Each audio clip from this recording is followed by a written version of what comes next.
جہاں mother parliament کہلاتی ہے یو کے، ان کے روایتی دستور میں نہیں ہے، دنیا میں کہیں اور نہیں ہے، تو سوال یہ ہے کہ یہ پاکستان کے دستور میں کیوں لکھا گیا ہے؟ اس لیے کہ اس سے محرومی کا تصور پیدا ہوتا ہے۔ ہونا یہ چاہیے کہ ہم سب پاکستانی ہیں، مسلم پاکستانی، نان مسلم پاکستانی، جس سے ہر ایک کے لیے اونرشپ پیدا ہو۔ دوسرا، اقلیت یا مائنارٹی از اے ریلیٹیو ٹرم، یعنی اقلیت کے کوئی مخصوص معنی نہیں ہے، یہ ایک اضافی اصطلاح ہے۔ مثلا یہاں عددی اعتبار سے ہمارے مقابلے میں ہندو اقلیت میں ہیں، تو انڈیا میں 20 کروڑ ہونے کے باوجود مسلمان اقلیت میں ہیں۔ لہذا مسلم پاکستانی، غیر مسلم پاکستانی اپنے آپ کو کہلائیں اور اس وطن کی اونرشپ کو لیں۔ دوسرا، کہا یہ جاتا ہے کہ پاکستان میں اقلیتوں کو حقوق حاصل نہیں ہیں، یہاں جتنے حقوق ہیں روئے زمین کے کسی اور ملک میں نہیں ہیں۔ مثلا انڈیا میں 20 کروڑ ہونے کے باوجود 650 کی پارلیمنٹ میں مسلمانوں کے لیے ایک بھی ریزرو سیٹ نہیں ہے۔ 4 ملین ہونے کے باوجود امریکہ میں ان کی کانگریس میں، ہاؤس آف کامنز یا سینٹ میں ایک بھی مسلمانوں کی ریزرو سیٹ نہیں ہے۔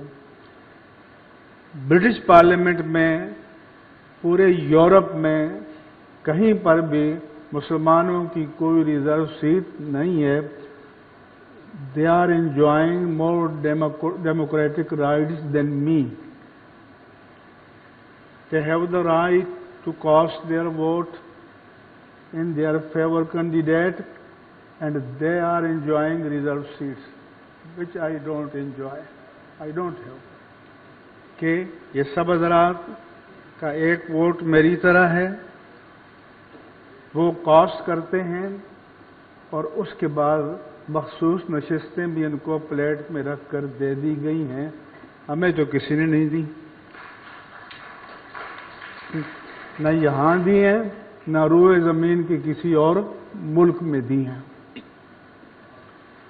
اس لیے جب جنرل ضیاء الحق کے زمانے میں سیپریٹ الیکٹوریٹ کا نظام رائج کیا تھا کہ غیر مسلم اپنے نمائندے خود منتخب کریں، تو انہوں نے احتجاج کیا کہ ہمیں دوسرے درجے کا شہری بنا لیا گیا ہے، ہمیں جوائنٹ الیکٹوریٹ میں شامل کر دیا جائے، ہمیں ریزرو سیٹیں نہیں چاہیے۔ پھر ان کو 2002 میں جوائنٹ الیکٹوریٹ میں شامل کر دیا گیا اور پھر ریزرو سیٹیں دے دی گئیں۔ ہم نے اسلام آباد ہوٹل میں ان سارے حضرات کو بلایا کہ حضور والا، آپ نے تو کہا تھا کہ ہمیں مشترکہ فہرست میں شامل کر لو، ہم ریزرو سیٹیں نہیں مانگیں گے، اب یہ آپ واپس کر دیجئے۔ کہنے لگا ہمیں تحفے میں مل گئی ہیں تو ہم کیوں واپس کریں؟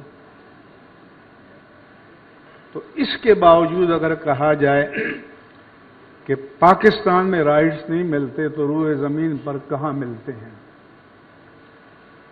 دوسرا، مثلا جڑاوالا میں ایک سانحہ ہوا،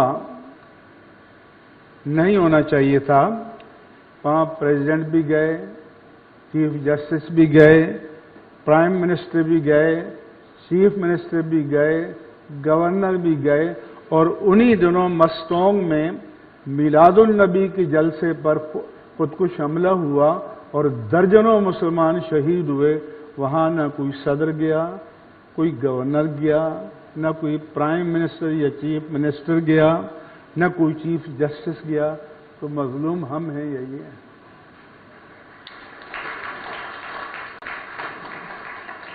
تو انصاف کے طلبگار تو ہم ہیں۔ اسی طرح ان حضرات کو یہ کہتے ہیں کہ بائی فورس کنورشن نہیں ہونا چاہیے، ہم کہتے ہیں کہ بائی فورس کوئی کنورٹ ہو تو کنورشن ہے ہی نہیں ہے، وہ کوئی اسلام نہیں ہے کہ جو جبراً کسی سے کلمہ پڑھایا جائے۔ لہذا چھوٹتے ہی یہ فتویٰ لگا دیتے ہیں، یہ ثابت کریں کہ بائی فورس کسی کو کنورٹ کیا گیا ہے تو میں کراچی پریس کلب میں جا کر ان کے ساتھ کھڑا ہوں گا اور ان کی حمایت کروں گا۔ لیکن ثبوت کے بغیر کسی پر الزام لگانا جائز ہے؟ سکھر میں 2 ہندو خواتین نے 2 مسلم لڑکوں سے شادی کی۔ جسٹس اطہر من اللہ چیف جسٹس اسلام آباد ہائی کورٹ نے ان کو بلا لیا اور 15 دن کے لیے ان لڑکیوں کو ان کے ماں باپ کے ساتھ بھیج دیا۔ اگر وہ مسلمان لڑکیاں ہوتی تو دارالامان میں بھیجا جاتا۔ 15 دن کے بعد وہ اپنے ماں باپ کے ساتھ آئیں اور عدالت میں کہا کہ ہم نے خوشی سے اسلام قبول کیا ہے اور ہم اپنے شوہروں کے ساتھ جانا چاہتی ہیں۔ تو اب جب حقیقت یہ ہو تو پھر یہ ہے کہ غلط الزام نہیں لگانا چاہیے۔ کسی کے پاس ایویڈنس ہے، پروف ہے، ثبوت ہے تو ہم آپ کے ساتھ کھڑے ہو جائیں گے، لیکن یہ نہ کریں۔ دوسرا، یہاں گورنر ہاؤس میں ڈاکٹر ارشد العباد کے زمانے میں ویسٹرن کنٹریز کے جتنے ڈپلومیٹس تھے ان کو بلایا گیا، بلاسفیمی کا ایشو تھا۔ میں نے کہا although it is our dire need, our utmost desire that every human being upon this planet which is called Earth should respect, must respect our Rasulullah sallallahu alayhi wa sallam. But this is not our demand from non-Muslim. ہماری خواہش ہے کہ ہر کوئی ہمارے آقا و مولا کا احترام کرے، لیکن نان مسلم سے ہمارا مطالبہ نہیں ہے۔ Our demand is not to insult, not to disgrace, not to dishonor, and we are ready to give you the same guarantee. کیونکہ قرآن نے دی ہے کہ وَلَا تَسُبُّوا الَّذِينَ يَدُونَ مِن دُونِ اللَّهِ، کہ ان کے معبودوں کو برا نہ کہو، فَيَسُبُّ اللَّهَ عَدْوًا بِغَيْرِ علم، کیونکہ وہ نادانی میں ان ریٹیلیشن، ان ریئیکشن تمہارے معبود حق کی شان میں کوئی نازیبہ کلمہ نہ کہہ دیں۔ لہذا ساری دنیا کو بتائیں آپ کہ ہمارا مطالبہ جائز ہے، انصاف پر مبنی ہے، وہ یہ ہے کہ ہمارے آقا و مولا صلی اللہ علیہ وآلہ وسلم اور ہمارے دینی مقدسات قرآن کریم، انبیاء کرام اور ان کی توہین نہ کی جائے، اور دنیا میں انسانی حقوق کا کوئی چارٹر کسی کو فری لائسنس نہیں دیتا کہ وہ دوسروں کی انسلٹ کرے، دوسروں کی توہین کرے یا دوسروں کے مقدسات کو ڈس آنر کرے۔ مسئلہ دنیا میں یہ ہے، کیا امریکہ میں سب جگہ قرآن جلانے کے واقعات نہیں ہوئے؟ کیا ڈنمارک میں اعلان کر کے نہیں کہا گیا کہ ہم قرآن کو جلائیں گے، ہم یہ کریں گے؟ پھر بعد میں یورپین یونین کی عدالت نے خود کہا کہ یہ رائٹ نہیں دیا جا سکتا۔ لہذا ہمارا یہی مطالبہ ہے کہ دوسروں کے مذہبی مسلمات کی توہین نہ کی جائے اور اسلامی مذہبی مسلمات کی توہین نہ کی جائے. ہم کسی آنر کا مطالبہ نہیں کرتے، ڈیمانڈ نہیں کرتے. یہ منیمم ڈیمانڈ ہے اور یہ جینون ڈیمانڈ ہے کہ ہم سارے غیر مسلموں سے کہتے ہیں کہ یہ کام ختم کر دیں تو کوئی مسئلہ کہیں پر بھی اس ملک کی سرزمین پر کبھی بھی پیدا نہیں ہوگا. اور کچھ عرصہ پہلے، بہت سال پہلے گوجرا میں واقعہ ہوا تھا تو میں اتحاد تنظیمات مدارس پاکستان کی ساری تنظیمات کی لیڈرشپ کو میڈیا کے ساتھ گیا تھا. ہم چرچز میں پہلے گئے، مساجد میں بعد میں گئے، اور پھر ہم نے وہاں کی ٹاؤن کمیٹی میں دونوں فریق کو بلایا اور کہا کہ یہ باہر والے آپ کو لڑاتے ہیں اور آپ کی لائف کو ایکسپلائٹ کر کے آپ اپنی لیڈری جماتے ہیں. آپ دونوں نے یہاں رہنا ہے، آپ ایک دوسرے کے حقوق کو مانیں اور امن کے ساتھ رہیں. اس لیے ہارمنی کا لفظ تو چونکہ مغرب سے آیا اور ہم نے اس کو قبول کر لیا. ہارمنی کے معنی تو ہیں کہ ہم آہنگی، کہ تو من تو شدم تو من شدی تا کس نگوید بعد ازین من دیگرم تو دیگری. ہم ہارمنی کا مطالبہ نہیں کرتے، ہم کہتے ہیں کہ لیو اینڈ لیٹ لیو اور کو ایگزسٹنس، کہ پرامن بقائے باہمی کا ماحول ہونا چاہیے، جیو اور جینے دو کا ماحول ہونا چاہیے.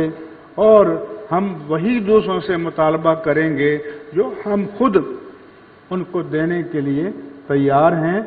جب چاہیں یہ آئیں، ایک چارٹر پر دستخط کریں اور ہم اس پر دستخط کرنے کے لیے بھی تیار ہیں، اون کرنے کے لیے بھی تیار ہیں، اور پبلکلی، کیونکہ جو بات ہم یہاں کہیں گے وہ ہم پریس کلب میں بھی کہیں گے، وہ چوک میں بھی کہیں گے، وہ مجمع میں بھی کہیں گے اور برملا کہیں گے. اس لیے اگر ہم چاہتے ہیں کہ پرامن بقائے باہمی کا ماحول ہو تو الزامات نہ لگائیں، فردی چارجز نہ لگائیں، ایویڈنس اور پروف کے ساتھ، شواہد کے ساتھ کوئی جینون مسئلہ ہو وہ ہمارے سامنے پیش کریں.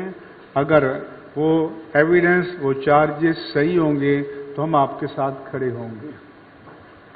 ہمارے ساتھ پاس کوئی آتا ہے اسلام قبول کرنے، ہم کہتے ہیں کہ آپ مجسٹریٹ کے پاس جائیں، وہاں اس کو حلف بھر کے دیں کہ میں عاقل بالغ اپنی مرضی سے اسلام قبول کرنا چاہتا ہوں، اور پھر آئیں، ہم آپ کو کلمہ پڑھائیں گے، اسلام میں داخل کریں گے.